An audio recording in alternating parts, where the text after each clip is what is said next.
Welcome to BNEWS Weekly. I'm Phil Gallagher along with BNEWS Director Rich Hosford, BNEWS reporters Chris Flaherty and Robert Paris, Peter Brown with the weather, Gretchen Carey with Community Calendar, and Anthony Matos with sports. Thank you for joining us.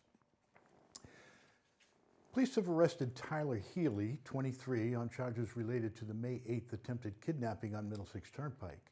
BNEWS Director Rich Hosford was at the police station and has this report.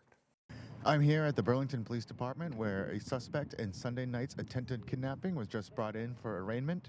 We go now to Chief Thomas Brown for statement. Today, through tireless efforts of the Burlington Police Detective Unit, along with our partners with the State Police Violent Fugitive Apprehension Section in the Winthrop Police Department, Burlington Police Detectives were able to secure an arrest warrant today, charging Tyler Healy, 23 years old, with 4 crimes. The crimes that were listed on the arrest warrant were the attempt to commit a crime, the crime of kidnapping, assault with intent to rape, assault with intent to commit a felony, and indecent assault and battery on a person 14 or older. He is right now being held in our department. He is being booked on these charges, as I've just laid out to you, and he will be set to be arraigned sometime tomorrow in the Woburn District Court, presumably after 9 o'clock in the morning. According to the Burlington Police, on Sunday, May 8th at approximately 8:20 p.m., they received a 911 call from a woman who reported stopping her vehicle after seeing a female victim being dragged away on foot by a male suspect on Middlesex Turnpike near Great Meadow Road. In a surveillance video, you can see a woman walking on the far side of the street with the alleged suspect, later identified by police as Healy, walking behind. At one point, the attacker runs up behind the victim and appears to try to tackle her. The suspect holds on to the woman as they both walk through the intersection. During the struggle, the 911 caller stops her vehicle and the suspect flees the scene. Chief Brown said the victim and Healy did not know each other and that he hopes such a random act of violence is a reminder to everyone to stay cautious and vigilant. I'm sure this put some shock and awe through the community. I know it did for myself. Burlington has always been a very safe community, and hopefully this gives a wake-up call to all of us. Now, I will say the victim in this case did nothing wrong. She's minding her own business, trying to walk home, and she ends up being the victim of this senseless, violent act. And what I'm hoping this does is puts a wake-up call for all of us, myself included, that we need to be vigilant, that this was a crime of opportunity, and we need to make sure that we take those opportunities away from people like this. Finally, Chief Brown said he is grateful to everyone who had participated in the investigation that led to Tuesday's arrest, and that he is most thankful to the Good Samaritan who stepped in and the victim herself for acting bravely in the face of danger. I can't thank my partners enough between the Bedford Police Department and the Essex County Sheriff's Office coming down with their canine on Sunday night, and the Winthrop and State Police Departments today, as well as the Burlington Detectives. But I really have to thank the victim in this case and the 911 caller. The victim, as I'm sure you've all seen the video, put up the fight of her life. Luckily, she was able to get the assistance from the 911 caller who pulled over and put herself into harm's way, potentially acting without due regard for her safety, and her acts were selfless. And thankfully, we brought this to a successful conclusion, and nobody else had to go through this senseless act. From the Burlington Police Department, I'm BNews Director Rich Hosford. Healy is being held without bail until he is due back in court May 17 for a dangerousness hearing. According to prosecutors, it was Healy's father who turned in his son after recognizing him in the footage. He said his son has mental health issues and has a history of violence. In 2020, Healy was arrested in Framingham after threatening to find off-duty police officers and kill them. Burlington's fiscal year 2023 operating budget was approved by town meeting during the first Monday night of the May session. Town Administrator Paul Sagarino said the guidelines for the budget included a 3.5% increase in the levy on the town side and a 3.75% levy increase in the school department budget. In the end, the combined total came to 3.74%, meeting the ambition of keeping the total tax levy increase under 5%. The largest source of income for the budget is property taxes, with 49% coming from commercial properties and 30% from residential properties. The remaining revenue comes from local receipts such as meals and hotel taxes and fees for building permits, along with state aid. Sagarino said an increase in state aid up to roughly $12.5 million from $10.3 in FY22 helped the town meet the under 5% levy goal. So what will the new budget mean for tax rates? Burlington has a split tax rate, and the exact amount of the burden that will be placed on residential versus commercial property is set during a special hearing by the selectmen in the fall.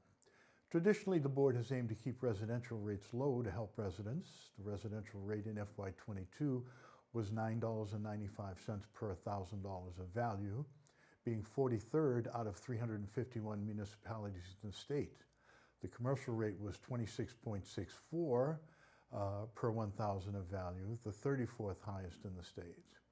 Finally, Sagarino said there were multiple goals leaders had in mind when preparing the budget.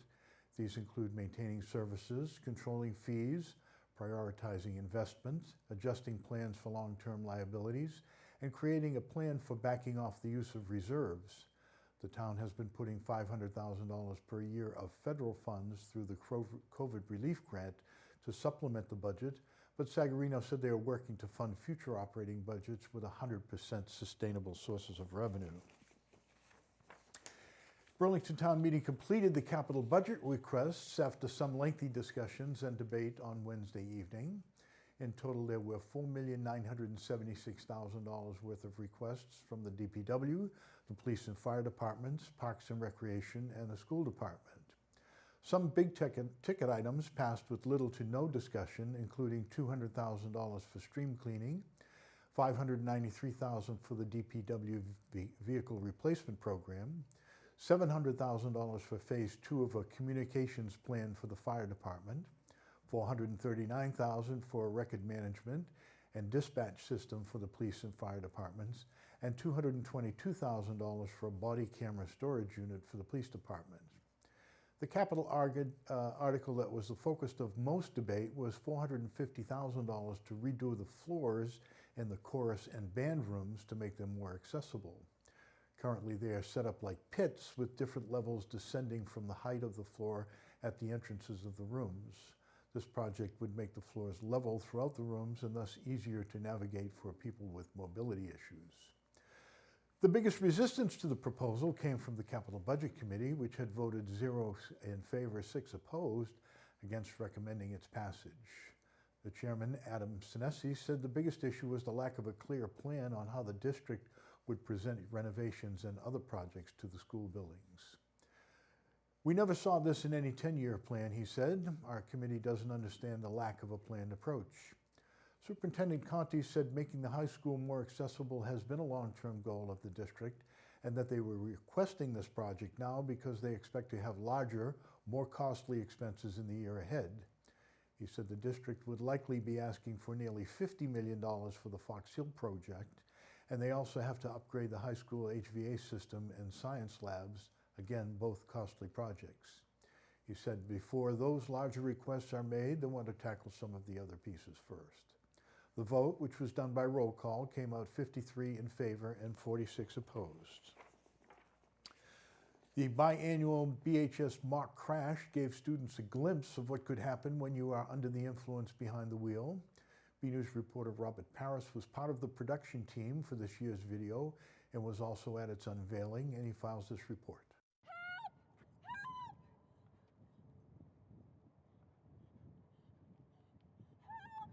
On May 10th, Burlington High School held a mock crash for juniors and seniors to show them the dangers of drinking and driving. We try to instill just this time of year for students to be safe and responsible. It's a celebratory time of year for our seniors. Obviously all our juniors, most of our juniors attend the prom. So the point of the assembly in the mock crash that we do every other year, so every student gets to experience it, is just to take and get that seriousness across. That this happens, kids make bad decisions, there's drinking and driving that is happening.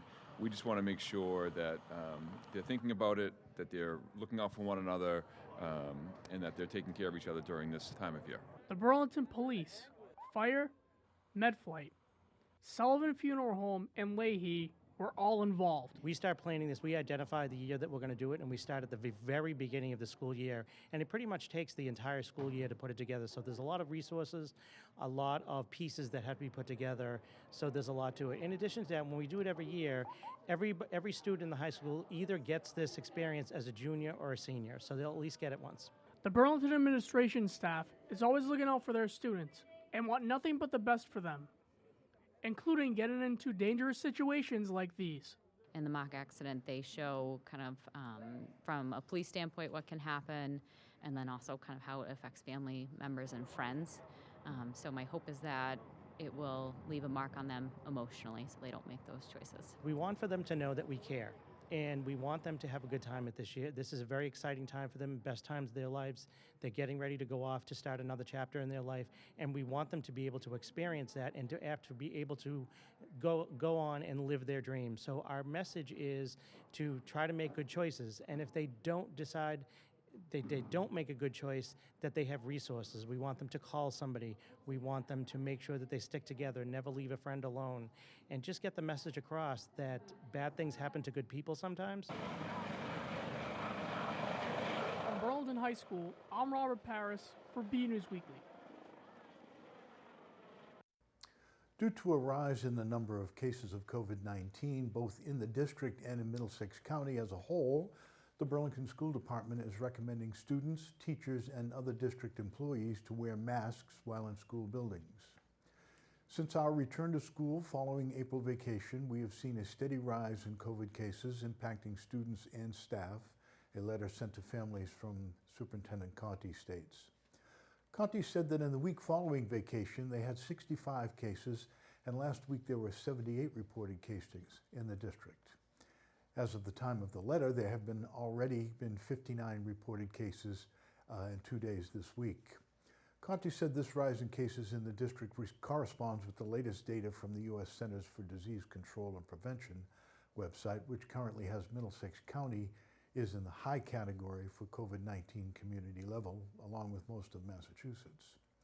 Given this trend, we are advocating for the CDC recommendation that individuals voluntarily mask up until the higher COVID-19 rates subside in Middlesex County, he wrote.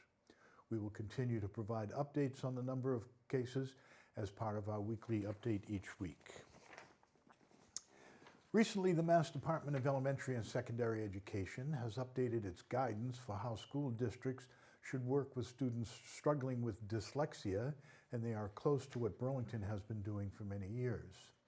The district's methods for identifying that a student has dyslexia and how to work with them was the subject of a presentation by PPS Director of Literacy, Renee Sacco, during Tuesday night's school committee meeting. Sacco started by saying that the field of education has come a long way in the past few decades when it comes to how educators view this disability.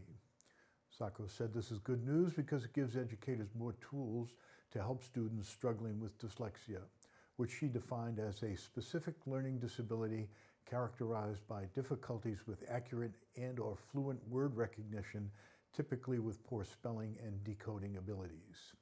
Sacco said that with this more modern understanding, experts have come up with guidelines for working with students with dyslexia.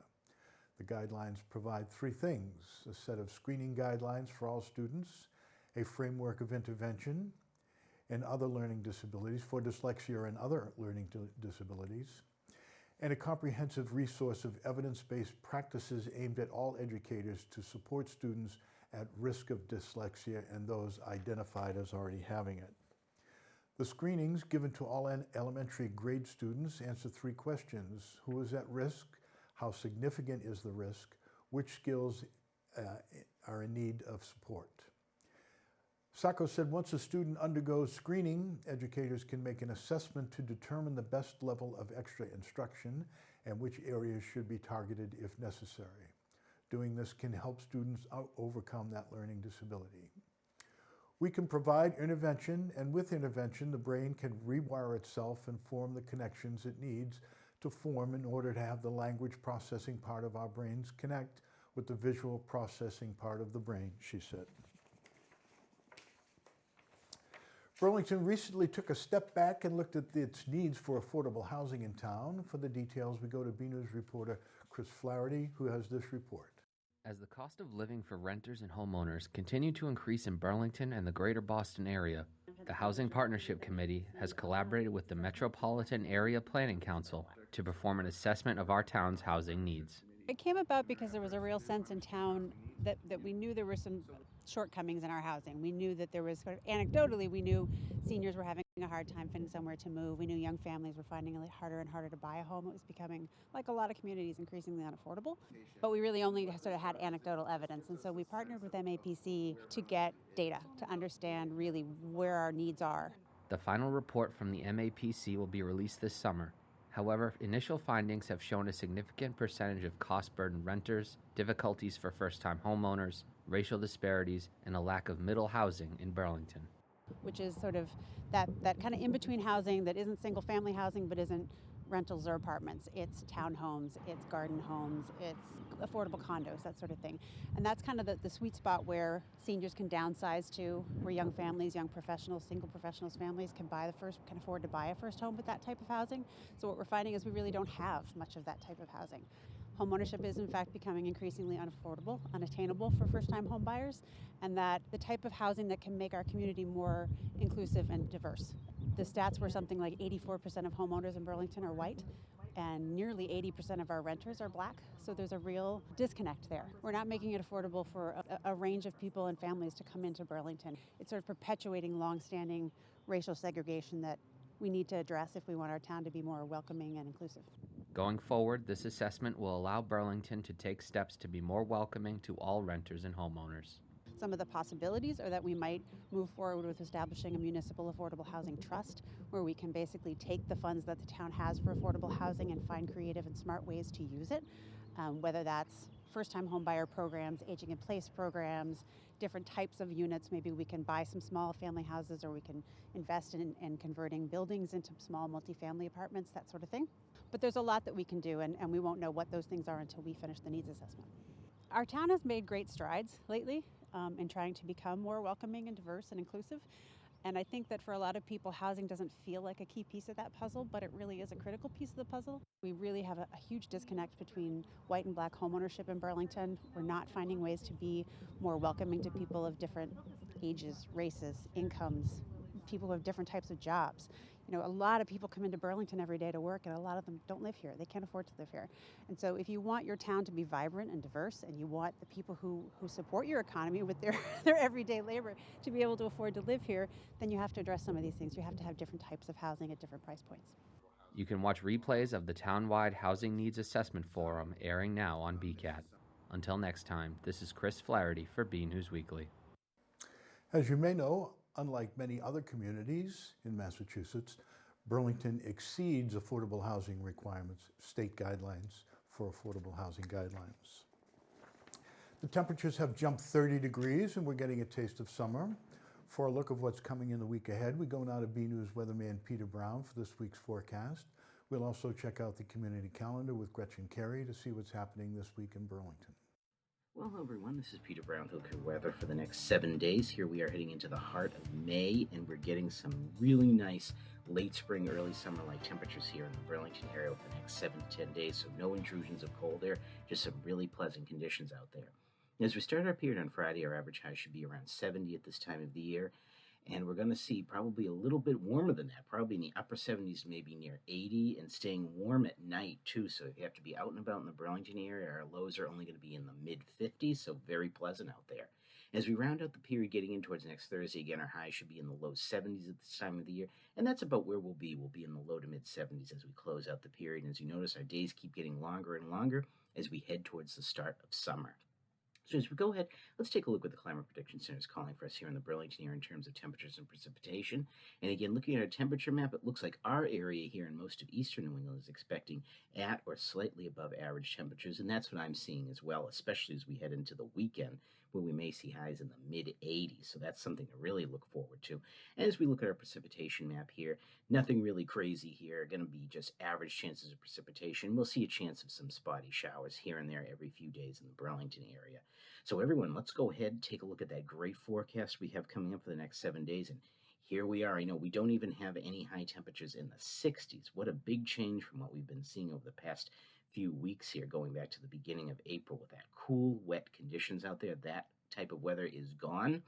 Our high temperatures again starting on Friday in the upper 70s, and then as we head in towards Saturday and Sunday, we're going to see our temperatures climb up into the low and mid 80s. So a real feel of July as we head out there for the weekend. So get out there, enjoy the great weather this weekend. Looks like we're going to have wall-to-wall sunshine, maybe just some fair weather clouds. Now, as we start out our work week on Monday, see the chance of a few showers moving in, but again, temperatures way up in the 70s to near 80 again. Then we're going to see a little bit of a cool down as we head towards the middle of the week, with temperatures going back down into the low 70s, maybe around 70, and again, back to seasonable cool temperatures in the morning, back into the 40s. But as we round it up here, getting into Thursday again, we see a chance of maybe a few more showers coming in, but again, temperatures pretty nice in the low 70s. So everyone, get out there, enjoy this great late spring weather, and have a great week.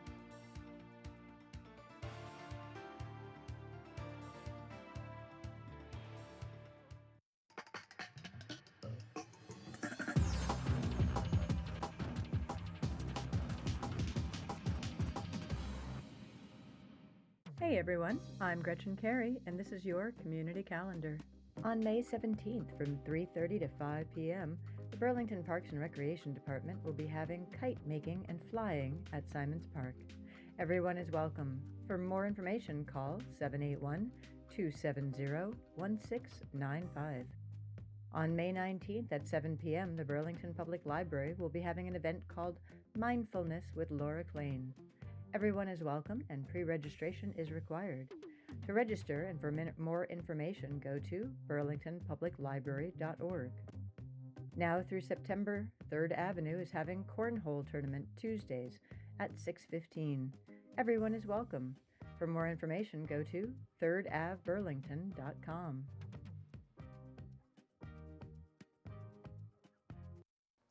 The Red Devils are battling hard in the spring season. For all the latest action, we go now to BNEWS sports reporter Anthony Matos for this week's sports report. Hey everyone, I'm Anthony Matos, and this is your weekly sports report. Matt Carr and his team have done it again while the girls' softball win streak came to a halt. We have a lot of sports, so let's get to it. We start off with the return of the 24th annual BHS Alumni Hockey Games at the Ice Palace. BNEWS sports reporter Robert Paris has more. The 24th annual Burlington Hockey Alumni Games returned for 2022 after not having it for a few years due to COVID. Our last alumni game was 2019, and we were going to have one in the fall, but they all got COVID out, and we haven't had it for 2.5 years. So it was really nice to see the alumni come out and parents and the older alumni and the younger alumni play. And it's a scholarship event for us. We give our scholarships from this, and it's always fun to be here. A number of the alumni came out and showed their support on the ice for the fundraiser. I think it's a great opportunity to get all guys from different class years together to play and to support scholarships. When you talk about Burlington hockey, it's about tradition. I mean, whether it's the guys from the 60s, 70s, 80s, 90 until now, I mean, it's just a big hockey family. Yeah, it was great to finally get back out here with the guys. See some guys that we played high school hockey with. And it was a good skate. So we got to play golf with a couple buddies this morning, and it was just good to get out here tonight and see everybody and get back out on the ice. Haven't been there for a while. It's a great time. I've played in it a few times and wasn't able to make it the last couple of years, and obviously I didn't have it last year, but it was great to get back out here, see all friends from high school, guys I played with. Had some of the best times of my life with them, so it was great to see them again. Yeah, I agree. I mean, it's kind of back to normal now, so it's good to get on the ice to see the friends and family again, but they do a great job here, right? They do a good job hosting this every year, and it's good to have it back. The Burlington hockey community is always glad to see them return for this special event at the Ice Palace. It's for a good cause. It's for scholarships for our athletes, and we've given over from this game. We've given over $50,000 in scholarships from the hockey from high school hockey, which is the goal of everything. But it's kind of a reunion for a lot of these players. They get to play again with some of their teammates and against some of their teammates. So it's a fun day. From the Burlington Ice Palace, I'm Robert Paris for BNEWS Sports. In addition, BHS alumni Jay Pandolfo was recently named the head coach of the BC hockey team. Pandolfo was a class of 1992 and worked with a number of these alumni. We have their reactions to this exciting news. Just such a cool thing to have him be head the program that he cares so much about. Yeah, it's great. That's awesome. That's awesome. He gets to coach that team where he went to college, and he worked hard, and he worked his way up through the Bruins organization, and now he took advantage and he gets the head coaching job. One of my earliest memories in hockey was when he brought the cup back to Burlington, right, when he was on the Devils. So, I mean, happy for him to be a coach at BU. That's obviously great for the city, but he's, I think he'll always be number 2 in terms of Pandolfos for us. He's a great cousin, you know, happy to see that he just took the BU job. So, yeah, I'm really excited for him. Yeah, he's the pride of Burlington High hockey, so it's great to see him doing big things. The Lady Devils tennis team was in Woburn on May 5th for a meet against the Tanners. Burlington went back home with a 3-2 victory. The Lady Devils had 2 more games during the week against Stoneham and Watertown. Against Stoneham, the ladies won the game in a shutout fashion of 5-0. They then had an away game in Watertown on the 11th where they got another win of 3-2. On May 12th, they traveled to Melrose and fell to the Red Raiders 4-1. Burlington is now 6-7 on the season. Red Devils tennis were at home on May 5th against Woburn where they had a shutout victory of 5-0. They had another home meeting the following day against Wakefield and lost by a close score of 3-2. Burlington had 3 games during the week against Stoneham, Central Catholic, and Watertown. The Red Devils finished each of these matches with wins. Burlington had 2 shutout games against Stoneham and Watertown, 5-0, and a blowout game over Central Catholic, 4-1. Check out these highlights over Watertown. What a beautiful day it was down at Rohannes Park for boys tennis as they hosted Watertown. On first singles, sophomore Adia Pathak won both of his matches 6-3 and 6-2. Freshman Soham Shah and sophomore Andrew Pearl defeated their opponents in 2 shutout matches of 6-0. Both first double teams of Brendan Gray and Chris Soni also got both match wins of 6-0, as well as the second first double team of Malachi Riley and Arnesh Yola. The Red Devils won the meet 5-0 over the Red Raiders. With these wins, the Devils clinched a playoff berth. They had another home meet on May 12th against Melrose in a shutout victory of 5-0. Currently, the team stands at 11-5. Lady Devils lacrosse had 2 blowout victories over Arlington and Belmont this past week. On May 4th, Burlington had an away game in Arlington where they won 15-6. Then they had a home game at Varsity Field on May 6th over Belmont. The Lady Devils came away with a 16-7 victory. Burlington had 2 more away games in Tewksbury and Woburn on the 9th and 11th. The game at Tewksbury was one-sided as the Devils took home the win 13-5. And the team won by 2 in Woburn 6-4. Burlington is currently 13-3 on the season. Red Devils lacrosse had a home meet at Varsity Field against Arlington on May 4th where they won a blowout victory of 13-4. On May 6th, they had an away game at Harris Field in Belmont where they won by 1 goal in 10-9 in overtime. The Red Devils had 2 games at Varsity Field this past week over Westwood and Woburn. Burlington lost against Westwood 5-7, but got a win over Woburn 5-3. On May 12th, at Melrose, the team lost by a point 9-10. Devils are now 7-6 on the season. Red Devils baseball had another tough week as they lost 3 games in a row. The Devils competed against Woburn and Stoneham in close games, but they lost just by 2 points against both, 5-7. Burlington had another home game against Nauset Regional on May 7th and lost in a one-sided affair of 10-1. The Devils lost another close game of 3-2 against Watertown on May 10th. Burlington lost in a one-sided affair on May 12th in Melrose where they lost 11-4 and stand at 5-10. Lady Devils softball had 3 games during the week, Stoneham, Central Catholic, and Watertown. Burlington had another 2 shutout games, 12-0 over Stoneham, and a 7-0 game over Watertown. Burlington had their first loss of the season against Central Catholic, 3-6. Lady Devils are currently 15-1 after a shutout win on May 12th in Melrose, 10-0. Lady Devils track had 2 meets on May 5th and 10th. On the 5th, the team had an away meet in Wakefield. They lost 58-78. On the 10th, Burlington had a home meet against Wilmington with a loss 47-89. The ladies are currently 2-3 this season. Red Devils track continued their undefeated season, getting wins over Wakefield and Wilmington. Against Wakefield, the team won in a one-sided affair, 87-49, and Wilmington, 91.5 to 44.5. Once again, the team was crowned Middlesex League Freedom Division champs after wrapping up the regular season at 5-0. Congrats to Coach Matt Carr and his athletes on the accomplishment again. Red Devils volleyball had a away game in Lexington on May 5th, where they lost 0-3 in the sets. The Devils had another 2 games during the week against Greater Lawrence Technical and Winchester. In Greater Lawrence Tech, Burlington secured a victory of 3-1. The Devils lost a home game against Winchester on May 11th, 3-0. Burlington is currently 3-6 on the season after losing to Methuen on May 12th, 0-3 in the sets. Burlington Unified Basketball is now 3-0 after a win in Watertown on May 4th. The Red Devils had an away game at Wenner Fieldhouse in Belmont on May 11th, where they lost by 10, 42-52. The Devils are now 3-1 in the season. Catch more Red Devil action on our website and check out our Twitter page at BNEWS Sports. That's all for this week. Back to you guys in the studio. Another week, another photo to highlight. This week's photo shows is another sign of spring.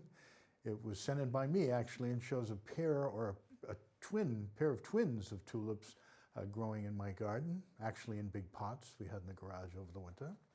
The flower has quite a history. The name tulip is thought to be derived from a Persian word for turban, which may have been thought to resemble by those who discovered it. Tulips originally were found in a band stretching from southern Europe to Central Asia, but since the 17th century have become widely naturalized and cultivated. We'd like to see your photos. They could be of your spring activities, a family trip, or just everyday moments, whatever you think is interesting and would like to share with us and the community. Send your photos to bcat@bcattv.org with the subject line Photo of the Week. Remember to stay tuned after the news for the latest update from Burlington Public Schools leadership with all the latest educational news. And that's it from the news desk here at BNEWS Weekly. I'm Phil Gallagher along with Rich Hosford, Chris Flaherty, Robert Paris, Peter Brown, Gretchen Carey, and Anthony Matos. Thank you for joining us.